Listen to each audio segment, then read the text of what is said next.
What happens when one of America's most respected news anchors decides he's had enough of carefully crafted royal narratives and polished PR responses? What happens when years of diplomatic journalism suddenly give way to the kind of raw, unfiltered questioning that leaves a duchess speechless on live television? Well, you're about to find out. Because what unfolded on Good Morning America wasn't just an interview. It was a masterclass in journalistic integrity that left viewers across the nation picking their jaws up off the floor. If you think you've seen heated television before, you haven't seen anything yet. Make sure to hit that subscribe button and let me know in the comments what you think about what's coming, because this is going to be one wild ride. George Stephanopoulos sat across from Meghan Markle in the pristine Good Morning America studio. The morning light streaming through the windows, creating what should have been a picture-perfect interview setup. The cameras were rolling, millions of viewers were tuned in. And what started as a routine promotional appearance was about to become something entirely different. George had his notes prepared, his questions lined up. But something in his demeanor suggested this wasn't going to be the softball interview everyone expected. "Meghan, thank you for joining us this morning," George began, his voice carrying that familiar authoritative tone that had made him a household name. "I want to start with something that I think our viewers are really curious about. You've spoken extensively about your experiences, your struggles, your truth as you call it. But I have to ask, when you look back at some of the statements you've made, particularly about certain members of the royal family, do you ever question whether your perspective might have been, shall we say, influenced by the emotional state you were in at the time?" Meghan's smile faltered slightly, her perfectly applied makeup unable to hide the flash of surprise that crossed her face. This wasn't the gentle warm-up question she had been expecting. "I'm sorry, George, but I'm not sure what you're implying. My truth is my truth, and I've been very careful to only speak about my lived experiences." George leaned forward slightly, his pen tapping against his notepad in a rhythm that seemed almost calculated. "Your lived experiences, yes, but lived experiences can sometimes be subjective, can't they? I mean, we've all been in situations where our emotions, our stress levels, our mental state at the time might color how we remember events. I'm wondering if you've ever considered that possibility when it comes to some of the more serious allegations you've made." The studio seemed to grow quieter, if that was even possible. Meghan's posture straightened, her hands clasping together in her lap with just a bit more tension than before. "George, I think what you're doing here is exactly the kind of gasp that I experienced within the institution.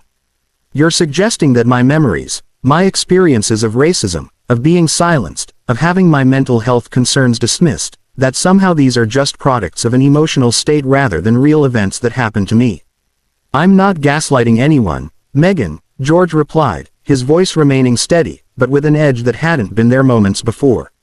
"I'm asking the questions that I think responsible journalism requires. You've made some very serious accusations. Accusations that have had real consequences for real people. The public has a right to understand the foundation of those accusations. So, let me be more direct. When you spoke about concerns being raised about Archie's skin color, you never named the person who allegedly made those comments. You let speculation run wild. You let an entire family be painted with a brush of racism while conveniently maintaining plausible deniability by not providing specifics. How is that fair?" Meghan's eyes flashed, her composure beginning to crack in a way that viewers had rarely seen before. "Excuse me, are you seriously sitting here suggesting that I should have named someone and potentially destroyed their life over a private conversation? I was trying to be protective. I was trying to handle this with some level of dignity." "Protective of whom exactly?" George shot back, his journalist instincts now fully engaged. "Because from where I sit, it seems like you were protective of your own narrative while being remarkably unprotective of the institution you married into, the family you became part of, and the country that welcomed you. You can't make allegations that serious and then hide behind the excuse of being protective when people ask for accountability." The tension in the studio was now palpable. Camera operators found themselves leaning in slightly, the usually bustling, the background of a morning show grinding to a halt as staff members realized they were witnessing something unprecedented. Meghan's media training was clearly kicking in as she attempted to regain control of the situation. "George, I think you're mischaracterizing what happened. I was asked a direct question in that interview, and I answered it honestly.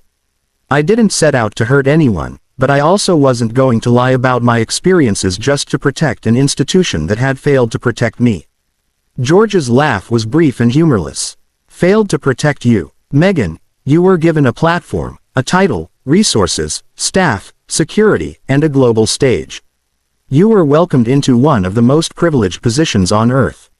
And when things didn't go exactly the way you wanted them to go, when you discovered that royal life came with rules and restrictions that applied to everyone, not just you, your response was to burn it all down on international television. Exactly. Did they fail to protect you? You're oversimplifying something incredibly complex, Meghan replied, her voice rising slightly. You have no idea what it was like to be inside that system, to have every aspect of your life controlled, to be told that you can't defend yourself when lies are being printed about you daily, to have your own family, your husband's family, refused to correct false narratives that were destroying your reputation. George set his pen down and looked directly into the camera before turning back to Meghan. Let's talk about those false narratives, shall we? Because I've done my homework here, and I think our viewers deserve to know some facts. You've claimed that you had no idea what royal life would be like, that you weren't prepared, that no one helped you understand the protocols and expectations. But you dated Harry for 2 years before your engagement was announced. You had access to the internet, to books, 2 decades of documentation about what royal life entailed. Are you really asking us to believe that you went into this completely blind? Meghan's face was now noticeably flushed, her hands fidgeting with her bracelet as she searched for a response. Research and lived experience are 2 completely different things. George, you can read all you want about something, but until you're actually living it, until you're the one being scrutinized and criticized for everything from how you hold a coffee cup to how you close a car door, you have no idea what the reality is like. Fair enough, George nodded. But his expression suggested he wasn't done. But let's examine some of the specific claims you've made. You said that Kate made you cry before your wedding, a story that painted her in a very negative light publicly. Then, later you admitted that actually you had made Kate cry and that she had apologized and brought you flowers. So which version should the public believe? And more importantly, why did you allow the first version, the false version, to damage Kate's reputation for so long before setting the record straight? The silence that followed George's question about the Kate crying incident stretched for what felt like an eternity in television time. Meghan's mouth opened slightly, then closed again, as if the words she wanted to say were stuck somewhere. Between her thoughts and her voice, the seasoned interviewer had clearly struck a nerve, and he wasn't about to let her off the hook. I'm waiting for an answer, Meghan, George said quietly, his voice carrying the weight of years spent holding powerful people accountable. You allowed your sister-in-law to be vilified in the press for months, maybe years, over something that you knew wasn't true. That's not just misleading, that's cruel. Meghan's composure finally cracked visibly. You don't understand the position I was in.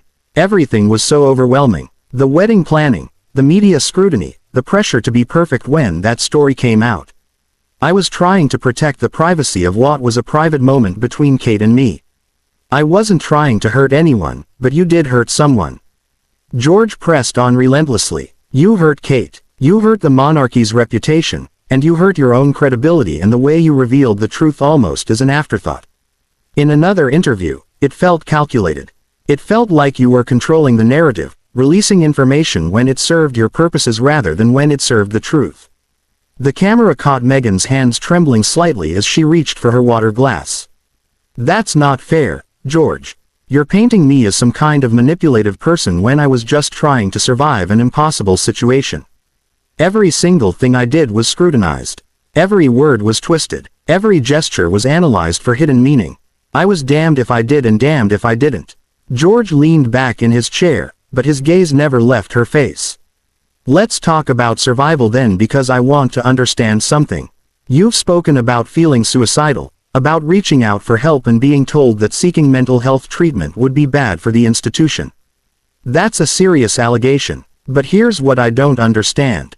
You had resources. You had money. You had a husband who loved you. Why didn't you just go get help anyway? Why did you need permission from an institution to take care of your mental health? Meghan's eyes flashed with anger now, any pretense of diplomatic politeness evaporating. Because you don't understand how that family works. You don't just do things without approval.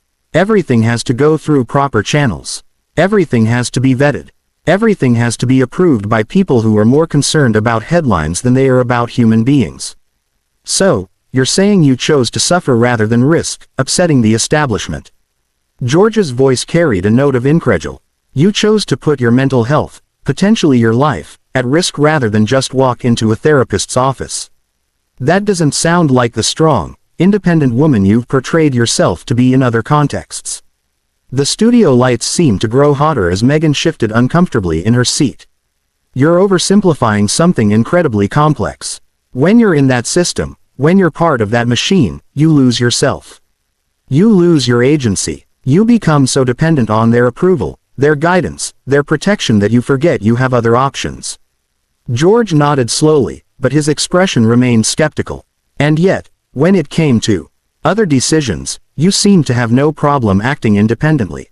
You continued working with your patronages despite reported guidance to step back. You maintained relationships with friends they allegedly disapproved of. You wore outfits that reportedly went against protocol. So clearly you were capable of independent action when it suited you. Those are completely different situations. Meghan shot back, her voice rising in frustration. Supporting charities and choosing my own friends are hardly the same as seeking mental health treatment. One affects the monarchy's image. The other affects my personal well-being. But that's exactly my point, George said, his voice growing stronger. You made choices based on what you wanted to do when it came to smaller things. But you claim you had no choice when it came to something as important as your mental health. It sounds like you're picking and choosing when to play the victim and when to play the independent woman. The accusation hung in the air like a physical presence. Meghan's face went through a series of expressions, shock, anger, indignation before settling into something harder, more defensive than anything viewers had seen from her before. How dare you, she said quietly, but with unmistakable venom. How dare you sit there and question my mental health struggles? You have no idea what it's like to be so broken, so lost that you can't see a way forward. You have no idea what it's like to feel trapped in a system that views you as a problem to be managed rather than a person to be supported. George didn't flinch. You're right. I don't know what that feels like, but I do know what accountability looks like. And I know what responsibility looks like. And what I'm seeing here is someone who has made a career out of playing the victim while simultaneously wielding enormous influence and power. You can't have it both ways, Meghan. A career out of playing the victim. Meghan's voice was incredulous. Now, I left everything behind. I gave up my career, my independence, my life in America, my friends, my family relationships. I sacrificed everything to try to make that marriage and that role work. And when it became clear that it was destroying me, I made the incredibly difficult decision to leave. How is that playing the victim? George picked up his pen again, tapping it against his notepad in that same calculated rhythm. You left, yes, but you didn't leave quietly. You didn't leave with dignity or discretion. You left with a series of explosive interviews, a Netflix deal, a book deal, and a campaign to completely rewrite the narrative of your time in the royal family. You turned your departure into a business opportunity, and a public relations campaign. That doesn't sound like someone who just wanted to quietly rebuild their life. The camera operators were now capturing every micro-expression, every slight shift in body language. Meghan's jaw was tight, her shoulders rigid as she struggled to maintain some semblance of composure in the face of George's relentless questioning. We had to tell our story because lies were being told about us, she said through gritted teeth. We had to set the record straight because the palace was allowing false narratives to flourish while refusing to defend us when we were being attacked unfairly. Set the record straight, George's eyebrows rose. Or create a new record that better served your purposes. Because I've noticed something interesting about your storytelling, Meghan. The details seem to change depending on the audience and the context. The story evolves. New elements get added. Old elements get quietly dropped. That's not setting the record straight. That's narrative management. The tension in the room had reached a breaking point. Meghan's hands were now visibly shaking, her breathing slightly labored as she realized that this interview had become something entirely different from what she had expected. George, sensing her vulnerability, wasn't about to let up. Let me ask you something else, Meghan, George continued, his voice now carrying the full authority of decades in journalism. You've built your post-royal brand on authenticity, on truth-telling, on being a voice for the voiceless. But I have to wonder how authentic can someone be when their story keeps changing? How much truth-telling is actually happening when key details are omitted or altered depending on what serves your narrative best? Meghan's face was flushed now, her carefully applied makeup unable to hide the stress and anger radiating from every pore. My story hasn't changed, George. What's changed is my willingness to protect people who never protected me. What's changed is my understanding that staying silent to preserve someone else's reputation while my own was being destroyed was a mistake. So now we're getting to the heart of it, George said, leaning forward with the intensity of a prosecutor making his closing argument. This isn't about truth. This isn't about healing. This isn't about moving forward. This is about revenge. This is about making sure that if you were going to suffer, everyone else was going to suffer, too. The accusation hit like a physical blow. Meghan's mouth fell open, her eyes widening with a mixture of shock and fury that was impossible to hide. Revenge. You think this is about revenge? You think I put myself through years of public scrutiny, criticism, and hatred for revenge? I think you put yourself through years of public scrutiny because it was profitable.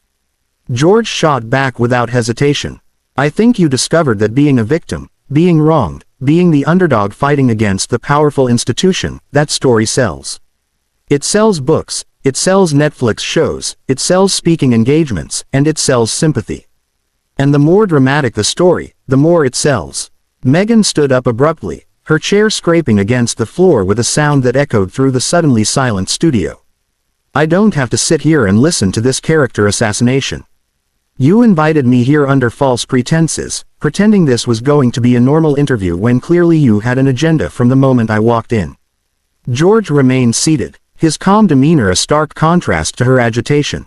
One invited you here to have an honest conversation, something that seems to be in short supply whenever you're involved. Sit down, Meghan. We're not finished. Oh, we're finished, she replied. But something in George's tone, some note of authority that borked no argument, made her hesitate. The power dynamics in the room had shifted completely. This was no longer a celebrity puff piece.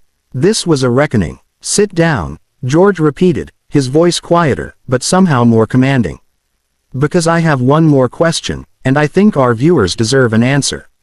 Meghan remained standing for a moment longer, her internal struggle playing out across her face as she weighed her options. Finally, reluctantly, she sank back into her chair, but her posture remained rigid, defensive. Here's what I want to know, George said, his voice now carrying a tone of finality. If everything you've said is true, if you were really as mistreated, as silenced, as discriminated against as you claim, why didn't you document any of it? Why are there no emails, no recordings, no contemporaneous notes, no witnesses willing to go on record in an institution with hundreds of employees, countless interactions, endless protocols and procedures? How is it possible that your experiences of systematic mistreatment left no paper trail whatsoever? The question hung in the air like a sword waiting to fall. Meghan's face went through a series of expressions, confusion, realization, panic, as she understood the trap she had walked into. This wasn't just about inconsistencies in her story anymore. This was about the fundamental credibility of her entire narrative. That's not how these things work, she stammered, her media training finally abandoning her completely. These conversations, these incidents, they happen in private. People don't record everything. They don't take notes on every microaggression, every moment of exclusion, but they do take notes on policy decisions, George pressed. They do keep records of official guidance. They document formal requests and responses. You're telling me you asked for mental health support and were officially denied, but there's no record of that request or that denial anywhere in the palace files. You're telling me there were official concerns raised about your child's skin color, but no one wrote down what was discussed or decided. Meghan's hands were shaking visibly. Now her voice becoming smaller, less confident. You're trying to turn this into some kind of legal proceeding when these were personal family matters. Not everything happens through official channels, family matters. George's voice rose for the first time during the interview. Meghan, you made these allegations on television to millions of people. You accused the royal family of racism, of neglect, of institutional cruelty. You can't claim these were private family matters when you chose to make them public accusations. And when you make public accusations of that magnitude, the public has a right to expect proof. The studio was dead silent, except for the hum of cameras and lighting equipment. Every person present seemed to understand they were witnessing something unprecedented. A complete dismantling of a carefully constructed public persona. I have proof, Meghan said quietly, but her voice lacked conviction. I have my lived experience. I have my truth. George shook his head slowly, almost sadly. Your lived experience isn't proof, Meghan. Your truth isn't the same as the truth. And what we've seen here today, what our viewers have witnessed is someone who has built a career on victimhood, who has monetized pain and suffering, both real and imagined, and who has been willing to destroy relationships, reputations, and institutions to maintain that profitable narrative. Meghan looked directly into the camera for the first time since the questioning had intensified. Her eyes desperate, pleading, "That's not who I am. That's not what this is about. I never wanted any of this to happen, but it did happen," replied with finality. "And you made sure it happened very publicly, very dramatically, and very profitably. The question now is whether the American public, whether people around the world are going to continue to buy what you're selling, or whether they're going to start asking the same questions I've asked here today." As the interview concluded, the cameras captured one final image. Meghan sitting in stunned silence, her composure completely shattered. While George Stephanopoulos looked directly into the camera with the satisfaction of a journalist who had done exactly what journalism is supposed to do, hold the powerful accountable, no matter how sympathetic their story might appear on the surface. The interview that was supposed to be a routine promotional appearance had become something entirely different. A masterclass in tough questioning that left viewers across the nation talking, debating, and questioning everything they thought they knew about one of the most famous women in the world. What did you think of this intense confrontation? Do you believe George Stephanopoulos crossed a line, or was this exactly the kind of tough journalism we need more of?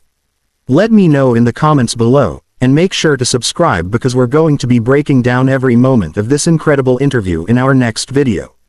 What other celebrities do you think need to face this level of scrutiny?